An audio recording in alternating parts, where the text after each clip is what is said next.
Infinity Castle ini momen personal gue jadi fanatik lagi sama Demon Slayer sih. Karena sejujurnya hype gue tuh sempat menurun sedikit. Welcome to Ganding Review, ini adalah review spoiler Demon Slayer Infinity Castle Chapter 1. Infinity Castle ini melanjutkan dari sebelumnya, di mana Demon Slayer Corps hampir semua anggotanya jatuh ke markas besar para demon dan fokus sama 3 cabang cerita. Shinobu Hashira Insect versus Upper Rank Demon 2, Doma. Yang kedua, fokus ke Zenitsu melawan Upper Rank Demon 6 yang baru, yang kebetulan juga adalah seniornya. Lalu yang terakhir, Tanjiro dan Gyu melawan Akaza Upper Rank Demon 3. Kebetulan gue juga nggak baca manganya dan gue shock banget sama kematian Shinobu. Sumpah gue merinding dan ternganga banget, karena Shinobu adalah salah satu Hashira terfavorit gue. Kemungkinan salah satu kematian paling brutal dan menyakitkan dalam sejarah anime. Ditelan gitu anjir. Tapi pada akhirnya Shinobu mendapatkan happy endingnya dan bisa bersatu lagi dengan kakaknya. Dan racunnya saat Shinobu dikonsumsi Doma akan melemahkan Doma dan sangat membantu battle-nya Inosuke dan Shiryuri di chapter 2 nanti. Mungkin dari 3 battle yang ada di film chapter ini, mungkin ini yang jadi favorit gue. Bisa jadi karena gue juga bias ya, karena gue fansnya Shinobu. Battle keduanya kan Zenitsu. Keren sih, dan gue happy banget sama perkembangan Zenitsu. Banyak juga meme yang beredar bahwa Zenitsu mengalahkan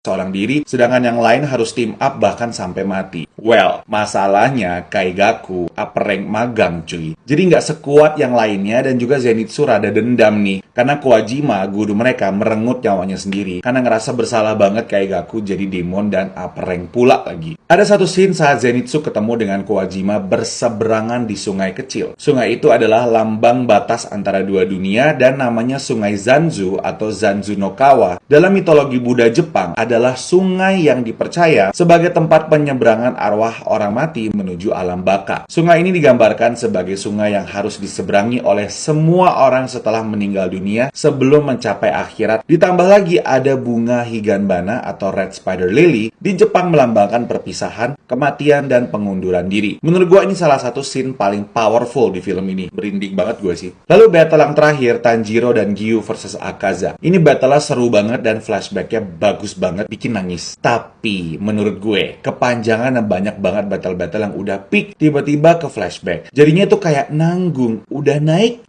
masuk flashback lagi. Dan endingnya pun Tanjiro dan Gyu nggak bener-bener ngalahin Akaza sebenarnya. Akaza yang memutuskan untuk akhirnya pergi. Mungkin backstory dia salah satu yang terbaik dalam sejarah villain sih. Bener-bener menyedihkan. Overall, Demon Slayer Infinity Castle ini film yang nyaris sempurna dari penilaian gue. Rewatchable juga sih. Dan kita harus menunggu 2 tahun dan 4 tahun lagi untuk part 2 dan 3. Setelah 2029 kita harus nunggu entah berapa tahun lagi untuk Sunrise Countdown Arc, which is semua yang selamat di Infinity Castle melawan